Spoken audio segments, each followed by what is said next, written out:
ग्वालियर शहर में प्रसिद्ध एमिटी यूनिवर्सिटी में मीडिया सेमिनार कार्यक्रम आयोजित हुआ, जहां मीडिया से संबंधित बैचलर, बीजेएमसी, मास्टर्स, एमजेएमसी 300 छात्र छात्राओं ने भाग लिया। इस कार्यक्रम में छात्र छात्राओं को भविष्य में मीडिया की चुनौतियां एवं कार्य करने की शैली से संबोधित सेमिनार आयोजित किया गया, जहां वरिष्ठ सेमिनार पत्रकारों द्वारा पूर्व की पत्रकारिता और आज की युग की पत्रकारिता में अंतर बताया, जहां आज की मीडिया की कार्यशैली पर सवाल जवाब बन रहे हैं, जिन्हें बताया गया कि आज की मीडिया विज्ञापन और अधिक समय करती है, जबकि सामाजिक समाज जनहित की खबरों को छोड़कर अन्य खबरों पर विशेष योगदान दे रहा है। यह कार्यक्रम सुबह 10 बजे से लेकर 5 बजे तक संचालित होता रहा, जहां मीडिया से संबंधित एक्सपर्ट्स द्वारा छात्रों के बीच काफी प्रश्नों के सवाल जवाब हुए, जिनके एक्सपर्ट्स द्वारा जवाब दिए गए। इस कार्यक्रम की शुरुआत में lieutenant general VK Sharma, retired AVSM, pro chancellor Amity University Gwalior और जर्नलिज्म विभागीय अध्यक्ष डॉक्टर त्रिशूल शर्मा और समस्त स्टाफ मौजूद रहा, जिनकी सहायता से कार्यक्रम को सफल बनाया। जहां इस कार्यक्रम के मुख्य अतिथि भारत के मशहूर पत्रकार एमिटी यूनिवर्सिटी ग्वालियर में पहुंचे।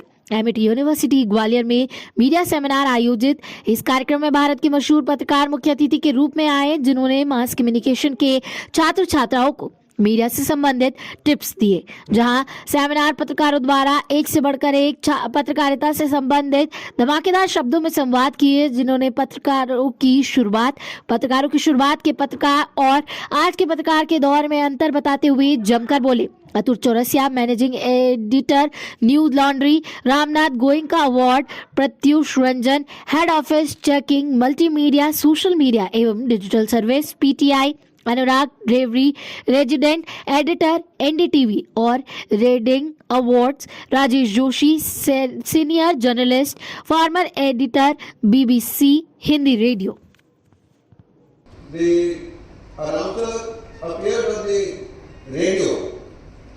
एक मतलब ये भी है कि कोई स्ट्रक्चर्ड तरीके से चीज़ों को नहीं जाना, किसी एक पॉइंट से दूसरे पॉइंट पे चले जाना, तो मुझे लगता है ये सहूलियत मुझे आपकी यूनिवर्सिटी ने दे दी है कि मैं कहीं से भी शुरू करके कहीं से भी ख़त्म करता हूँ। और एक बात सर से बातें होंगी।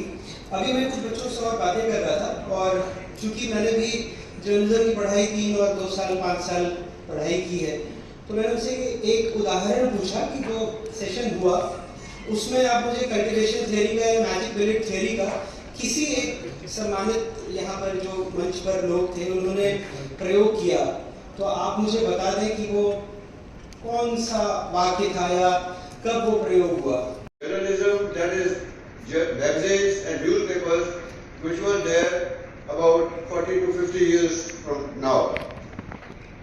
Today our lives and our thinking is being influenced to such an extent by the media, especially the TV and the various channels that we have, that our children are susceptible and their thinking can be changed, their psychology is being changed by the media. They are being captured by the media to such an extent. Coupled with that, the social media, on the YouTube, on various channels what is existing. And all this is combined into one. You cannot say today that the media, television is different, TV or news is different, or YouTube is different. All this is actually one package which is there for all of us. And the influence is tremendous. बहुत ही limited space में आपको वो सारी बातें कहनी है जो हो सकता है 1000-2000 वर्ड की हो, लेकिन आपके एडिटर ने बोला है कि उसको आपको 150 शब्द में करना है, उतना ही स्पेस है। ये चैलेंज है और ये स्किल सेट आपको चाहिए अपने अंदर। तो मेरे लिए पर्सनली ये मेरा ओपिनियन है कि जिसको लिखना नहीं आता मैं उसको जर्नलिस्ट नहीं मानता। ये बहुत इंपॉर्टेंट है। आप भले कैमरे पे, टीवी पे आप बोल रहे हैं, अच्छा बोल रहे हैं, आपका इम्पैक्ट है, आप इन्फ्लुएंसर हैं, लेकिन अगर 2 पैराग्राफ आप उसको लिख के नहीं दे सकते, सॉरी मेरे लिए नहीं, क्योंकि आप मेरा ये सबसे इंपॉर्टेंट सजेशन ये है कि आप लिखना सीखें। दूसरी चीज ये है कि हमारा ये मीडिया लैंडस्केप इतनी तेजी से बदल रहा है कि आप समझे कि हर 5 साल में आपको अपने आप को अपग्रेड करना पड़ेगा। ये मैं इसलिए बोल रहा हूं कि मैं 2004 में मेरी शुरुआत हुई और बड़ी राजेश सर बड़ी टिपिकल मेरी शुरुआत है कि 4 में शुरुआत हुई और 24-20 साल हुआ है, 10 साल मैंने यूपीए के देखे और 10 साल एनडीए के देखे, तो बिल्कुल बैलेंस तरीके से मैंने चीजों को देखा और समझा है। तो ये बड़ी यूनिक चीजें हैं और इसलिए जरूरी है आपको चीजों को समझना। 5 साल में अगर आप अपने आप को अपग्रेड नहीं करेंगे, मैं सबको बोलता हूं, लगातार इंटरव्यूज लेता हूं, मेरा पहला क्वेश्चन पेपर वाला होता है। मैं हमेशा कहता हूं कि अगर आप आज जो 5 साल अभी काम कर रहे हैं, अगर यही काम आज 5 साल के बाद भी करते रहेंगे, you won't survive in this industry. एक लंबी प्रक्रिया में जो नागरिक होने का बोध है वो कैसे काम करता है और कैसे एक बड़े हिस्से से इस समय नागरिक होने का वो बोध खत्म सा या कहीं बहुत कम हो गया है, बहुत मायने नहीं रखता। 1947 में देश को आज़ादी मिल गई, इस देश में संविधान लागू हो गया और सबको वोट देने का अधिकार मिल गया। तो एक प्रजा से जो वो तो बहुत तेजी से हुआ, 3 साल के अंदर में सारे लोगों को वोट देने का अधिकार, यूनिवर्सल वोटिंग का अधिकार, जहाँ पे किसी तरह उसमें जात पात में, धर्म में, अक्रॉस द जेंडर और सारी चीजों को किनारे करके सबको यूनिवर्सल वोटिंग का अधिकार दिया गया। तो वोटर बनने की जो प्रक्रिया थी वो बहुत आसानी से हुई, लेकिन वहाँ प्रक्रिया थी क्या उनके जब देश में पहला चुनाव हुआ, वो प्रक्रिया आप अगर देखें तो बहुत मुझे लगता है कि बहुत कमजोर और बहुत जिस तरीके से होना चाहिए, वो जिस तरह का भाव पैदा होना चाहिए था, वो नहीं हुआ। लोगों के अंदर 15 अगस्त, 26 जनवरी और 2 अक्टूबर ये जो तारीखें हैं, इन तारीखों को लेकर लोगों के अंदर ये और इसमें मेरे जैसे भी लोग हैं, मैं भी बहुत समय तक ये चीज इसी तरीके से सोचता था कि हमारे लिए छुट्टी मनाने, हमारे लॉन्ग वीकेंड को बढ़ाने का काम करती हैं चीज़ें, या ये हमारे पिकनिक का एक और तारीख है। इन तारीखों से जुड़ी चीज, उन कामों को करने की प्रक्रिया बहुत कम कहें या बहुत धीमी कहें, वो लगातार धीमी होती गई। तो ये जो नागरिक बनने की प्रक्रिया थी, जहाँ पर एक वोटर को एक नागरिक के तौर पर कन्वर्ट होना था, वो बहुत खराब रहा और उसका नतीजा ये है कि हम देखते हैं कि जब बहुत जो सत्ता का जो हिस्सा है, जो सत्ता वर्ग है, मैं इसमें किसी पार्टी की बात नहीं कर रहा, ज्यादातर लोग एक ही तरह से वहां पहुंचने के बाद एक्ट करते हैं, बिहेव करते हैं, वो सिर्फ वोटर की निगाह से देखने लगा। और वोटर की निगाह से देखने का सबसे बड़ा जो नुकसान है वो ये है, अंतर है, वो मुझे समझ में आया कि आपको तुरंत आपकी कीमत लगाई जा सकती है। 5 साल में एक बार आपको झाड़ पोछ कर निकाला जाता है और आपकी कीमत लगाई जाती है। कहीं 1500 रुपए की कीमत होती है, कहीं दारू मुर्गे की कीमत होती है, अलग अलग लेवल पर अलग अलग कीमत होती है उस नागरिक, उस वोटर की। एक नागरिक की कीमत इस तरह से लगाना संभव नहीं है, क्योंकि तब आप बहुत जागरूक होते हैं, बहुत अवेयर होते हैं, आपको पता होता है कि आप जो करने जा रहे हैं उससे क्या चीजें हो सकती हैं, क्या बन सकता है, क्या बिगड़ सकता है एक देश का, उसके मुस्तकबिल का, उसके भविष्य का।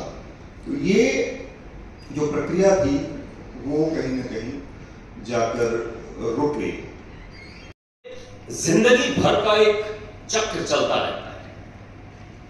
अगर आप समाज में पत्रकार बन के गए और ताकतवर जो आदमी डिसीजन मेकर है, जो फैसला करता है, जिसके फैसले का आपकी जिंदगी पर असर पड़ता है, जिनके फैसले का समाज पर असर पड़ता है, उसको सच नहीं दिखाएंगे तो पत्रकारिता के धर्म का पालन नहीं करेंगे। ऐसी खबरें दी जाएं जो लोगों के जीवन को प्रभावित करती हो, ऐसी खबरें दी जाएं जो झूठ के जंगल में सच की सुई तलाशने जैसी हो, जिसमें बहुत मेहनत मशक्कत लगती है, डेटा क्रंचिंग करनी पड़ती है और उसके बाद ये पता नहीं होता है कि आपकी जो खबर है वो छपेगी या नहीं छपेगी, आपकी जो खबर है उसका कुछ असर होगा या नहीं होगा, आपको वाहवाही मिलेगी या नहीं मिलेगी। इसकी परवाह किए बगैर आप अपना काम करते रहेंगे, झूठ के जंगल में सच की सुई, वो नीडल को तलाश करते रहेंगे, तो अपने धर्म का पालन करेंगे। फैसला करने वालों को जनता के सामने जिम्मेदार ठहराना, ये नहीं है कि करोड़ों करोड़ लोगों ने चुन के भेज दिया एक सांसद को, विधायक को, ग्राम प्रधान को, और वो ग्राम प्रधान, वो सांसद, वो विधायक, वो मंत्री आपका शासक बन गया, राजे रजवाड़े चले गए। हिंदुस्तान एक गणराज्य है, रिपब्लिक है। रिपब्लिक में नागरिक को अपनी अहमियत सबसे पहले पहचाननी चाहिए। अगर नागरिक अपनी अहमियत नहीं पहचानेगा तो वो अपने चुने हुए प्रतिनिधि को राजा समझने लगेगा। राजा समझने पर लगेगा तो कॉर्निश करने लगेगा, उसके पैरों पे गिरने लगेगा, अपनी बुद्धि का इस्तेमाल नहीं करेगा, क्रिटिकल थिंकिंग का इस्तेमाल नहीं करेगा। क्रिटिकल थिंकिंग यूनिवर्सिटी में मुझे अंदाजा नहीं है पढ़ाई जाती है नहीं पढ़ाई जाती है। हमने प्रोफेशन की यूनिवर्सिटी में क्रिटिकल थिंकिंग के बारे में थोड़ा बहुत सीखा समझा। विश्वविद्यालय में हमको क्रिटिकल थिंकिंग नहीं पढ़ाई गई। हमको बताया गया कि जो आपको क्लास में बताया गया है नोट्स लीजिए, निम्नलिखित 5 प्रश्नों का उत्तर दीजिए, 3 घंटा समय आपके पास है, आप लिखेंगे 60% से अब जाएंगे तो आपकी फर्स्ट डिवीजन मिलेगी और 60% से कम हुआ तो आपकी सेकंड डिवीजन मिलेगी। आप अपने दिमाग से ना सोचें। ये यूनिवर्सिटीज में, मैं अपने जमाने की बात बता रहा हूं, ये पढ़ाया गया।